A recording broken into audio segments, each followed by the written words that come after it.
যদি তোমরা পৃথিবীর সমস্ত মানুষ মিলে আমি আল্লাহ তাআলার প্রশংসা আদায় করতে শুরু করো, আমি আল্লাহ তাআলার শুকরিয়া লেখা শুরু করো, আল্লাহ তাআলা বলতেছেন সমুদ্রের সমস্ত পানিগুলো শুকিয়ে যাবে, পৃথিবীর সমস্ত গাছগুলো ক্ষয় হয়ে যাবে, তবু আমি আল্লাহ তাআলার প্রশংসা আদায় করে শেষ করা যাবে এমন আল্লাহ কুরআনুল কারীমের মধ্যে। এজন্য আল্লাহ রাব্বুল আলামিন বলেছেন ফাবি আইয়ি আলাই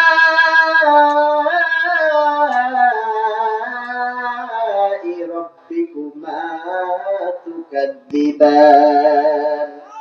আল্লাহ রাব্বুল আলামিন বলেন, হে বান্দা, আমি দুনিয়ার মধ্যে তোমাদেরকে এত উল্লাস নিয়ামত, এত অঢল ধন সম্পদ, এত নিয়ামত দিয়ে আমি তোমাদেরকে সুসজ্জিত করে রেখেছি, তোমরা আমি আল্লাহ তাআলার কোন নিয়ামতটাকে অস্বীকার করবে? কেননা আল্লাহ সুবহানাহু ওয়া তাআলা আমাদেরকে এত নাজ নিয়ামত দান করেছেন, আপনি আল্লাহ তাআলার কোন নিয়ামতকে অস্বীকার করবেন? আল্লাহ তাআলার নিয়ামতের বাইরে যাওয়ার সুযোগ নাই, সুযোগ আছে? আল্লাহ সুবহানাহু ওয়া তাআলা দেখেন কিভাবে আমাদেরকে দয়া করেছেন, মায়া করেছেন। আমি আপনি দুনিয়ার মধ্যে জীবিত আছি, আমি আপনি দুনিয়ার মধ্যে যেই আমার আপনার নাক দিয়ে, আমার আপনার মুখ দিয়ে যে কার্বন ডাই অক্সাইডটা ছেড়ে দেই, নিঃশ্বাসটা আমরা যখন ছেড়ে দেই, নিঃশ্বাস ছাড়ার সঙ্গে সঙ্গে বৈজ্ঞানিকরা বলেছেন এই নিঃশ্বাস ছাড়ার সঙ্গে সঙ্গে আমার আপনার নাক, আমার আপনার মুখের মধ্য দিয়ে এমন একটি বিষাক্ত পদার্থ আল্লাহ সুবহানাহু ওয়া তাআলা বের করে দেন, এমন একটি বিষাক্ত পদার্থ আমাদের শরীরের মধ্যে, আমাদের দেহের মধ্যে রয়েছে। আমি আপনি যখন এই নিঃশ্বাসটা ছেড়ে দেই, আমার আপনার নাক মুখ দিয়ে যখন এই নিঃশ্বাস ছেড়ে দেই, নিঃশ্বাসটা ছেড়ে দেওয়ার সঙ্গে সঙ্গে আমার আপনার নাক এবং মুখ দিয়ে যে জিনিসটা বের হয় তার নাম কার্বন ডাই অক্সাইড। আল্লাহ সুবহানাহু ওয়া তাআলা দেখেন এত ক্ষতিকর, এত মারাত্মক একটা জিনিস আমাদের মধ্যে থেকে বের করে দিচ্ছেন। এই কার্বন ডাই অক্সাইড আমি আপনি প্রত্যেকটা মানুষের ছাড়ি কি ছাড়ি না বলেন? প্রত্যেকটি মানুষই কার্বন ডাই অক্সাইড ছাড়ি। এই কার্বন ডাই অক্সাইডটা যদি শোষণ করার মতো যদি কোনো কিছু না থাকতো, এই কার্বন ডাই অক্সাইডটা যদি ধরার মতো কোনো কিছু না থাকতো, তাহলে আমি আপনি একজন আরেকজনের এই যে বিরূপ প্রতিক্রিয়া, খারাপ যে গ্যাসটা আমি আপনি ছাড়ি, যদি এটা শোষণ করার মতো কোনো জিনিস যদি আল্লাহ সুবহানাহু ওয়া তাআলা দুনিয়ার মধ্যে না রাখতেন, তাহলে আমার কার্বন ডাই অক্সাইড আপনার ভিতরে প্রবেশ করার সঙ্গে সঙ্গে আপনি দুনিয়ায় জীবিত থাকতে পারতেন না। আল্লাহ সুবহানাহু ওয়া তাআলার ইচ্ছায় সঙ্গে সঙ্গে আপনি দুনিয়া থেকে বিদায় হয়ে যেতেন। অথচ আল্লাহ সুবহানাহু ওয়া তাআলা আমাদেরকে দুনিয়ার মধ্যে বাঁচিয়ে রাখার জন্য, আল্লাহ সুবহানাহু ওয়া তাআলা আমাকে আপনাকে দুনিয়ার মধ্যে টিকিয়ে রাখার জন্য আমার আপনার দেহের মধ্যে থেকে, আমার আপনার নাকের মধ্যে থেকে যেই জিনিসটা বিষাক্ত, যেই জিনিসটা আমি আপনি ছেড়ে দেই, এই জিনিসটা আল্লাহ সুবহানাহু ওয়া তাআলা শোষণ করার জন্য বৃক্ষ রাজি তৈরি করে রেখেছে। সুবহানাল্লাহ, কি আশ্চর্য! আল্লাহ সুবহানাহু ওয়া তাআলা কিভাবে আমাদেরকে ভালোবেসেছেন, কি কত রহমত করেছেন আমাদের উপরে। মুমিন একটু খেয়াল করেন, আল্লাহ সুবহানাহু ওয়া তাআলা আমার আপনার শরীরের মধ্যে যে বিষাক্ত একটা প্রতিক্রিয়া, একটা প্রভাব দান করেছেন, এটা আমি আপনি যখন নিঃশ্বাসটা ত্যাগ করি, ওইটা বের হয়ে যায়, আর সেটা ওই যে খারাপ এই বিষাক্ত একটা প্রতিক্রিয়া, এটা সঙ্গে সঙ্গে যেটা ধরে নেয়, ধরার জন্য আল্লাহ সুবহানাহু ওয়া তাআলা গাছকে নিযুক্ত করে রেখেছেন। বলুন সুবহানাল্লাহ। এই গাছ যদি না থাকতো তাহলে কি হতো? এই কার্বন ডাই অক্সাইড পৃথিবীর জুড়ে, সমস্ত পৃথিবীতে এমন ভাবে ছড়ায় যাইতো, ছড়ায় যাওয়ার সঙ্গে সঙ্গে প্রতিটি মানুষই সঙ্গে সঙ্গে মারা যেতে। বলুন ঠিক কিনা? আর আল্লাহ সুবহানাহু ওয়া তাআলা এই বৃক্ষরাজিকে দুনিয়ার মধ্যে তৈরি করেছেন। আমি আপনি প্রত্যেকটি মানুষ একটা জিনিস গ্রহণ করি, সেটা হচ্ছে অক্সিজেন। নাম কি? অক্সিজেন। অক্সিজেন ছাড়া কি কেউ বেঁচে থাকে বলে? অক্সিজেন ছাড়া কারো বেঁচে থাকার ক্ষমতা আছে? আল্লাহ তাআলা দেখেন কত দয়া আমাদের উপর করেছেন, কত মায়া আমাদের উপর করেছেন।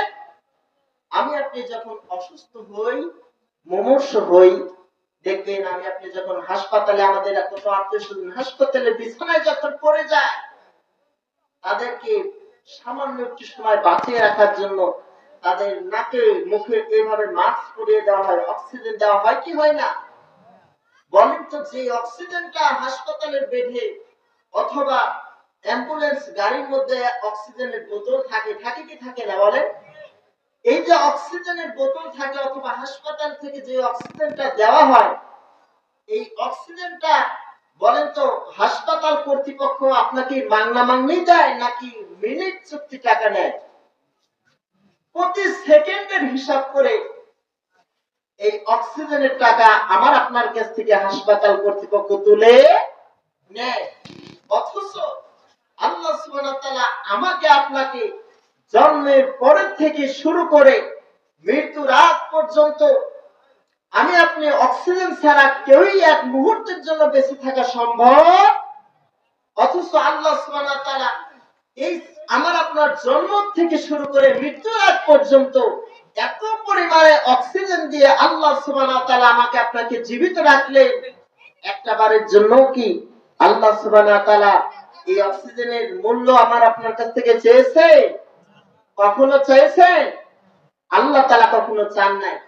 আল্লাহ সুবহানাহু ওয়া তাআলা বলেন, হে আমার বান্দারা, হে আমার বান্দিরা, তোমরা শুনে রেখে দাও, আমি আল্লাহ রাব্বুল আলামিন গোটা জাহানকে তৈরি করেছি তোমার সেবার জন্য। বলুন সুবহানাল্লাহ।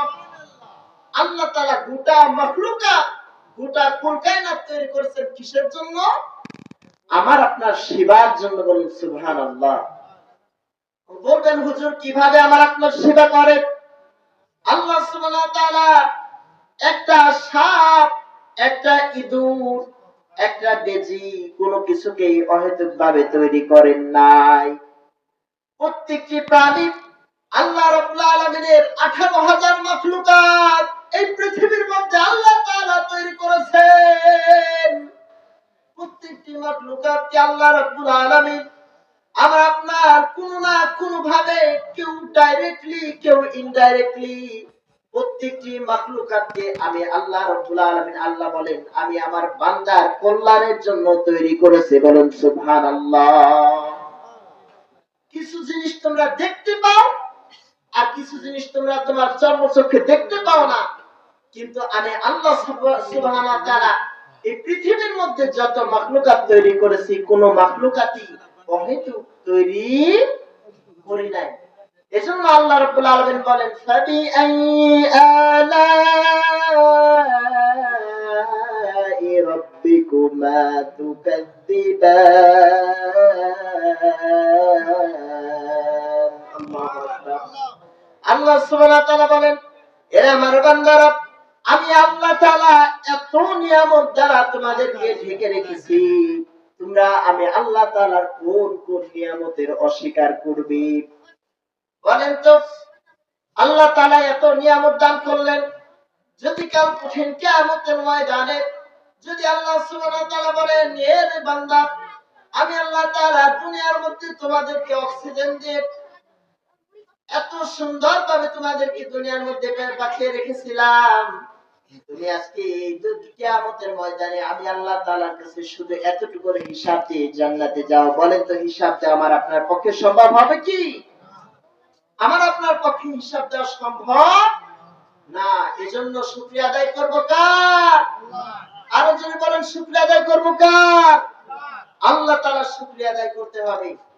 শুকরিয়া জানাই আল্লাহ, শুকরিয়া জানাই তোমায়, শুকরিয়া জানাই আল্লাহ, শুকরিয়া জানাই তোমায়।